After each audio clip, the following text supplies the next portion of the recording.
Штип незадоволен од работата на Центарот за развој на регионот. За 2 години од 11 аплицирани проекти, одвај еден се однесувал на нашата општина.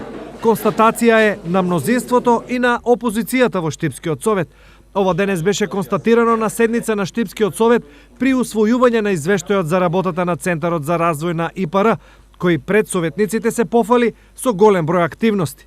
Бизнис центарот кој започна да функционира во почетокот на 2015 година, што ви кажев, е во насока на подобрување на бизнис климата на источниот плански регион. Значи, изминатата година реализиравме 5 советодавни и 2 информативни настани за бизнис заедницата, за мали и средни предпријатија. Исто така изработивме водици инвестиции во источниот плански регион. Но лани од 7 проекти Штип не добил ниту еден, а годинава од аплицирани 4, само еден се однесува на најголемата општина во регионот.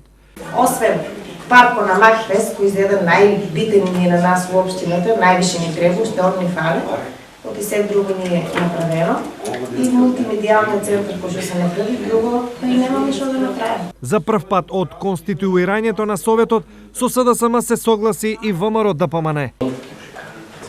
Да, и тоа Штип е, да не го речем главен град, ама матицата на источно-планскиот регион. Затоа е недозволиво 33 објекти. Секоја година ние тука по 2 часа да слушаме извештаи за источниот плански регион. Секоја чест на колегата што го ова излагање направи да биде во рамките на толеранцијата, инаку трае извештаите и по час време, и да имаме само 3, сега дали се битни или не битни, да не навлегуваме во тоа. И тоа факт е дека е тоа премногу малку за Штип. Колку ова ќе влијае на работата на Центарот е прашање, но добро е да се знае дека Штип е најголем партиципиент кога во прашање се финансиите од сите општини од регионот и еден од ретките кои котизацијата редовно ја плаќа.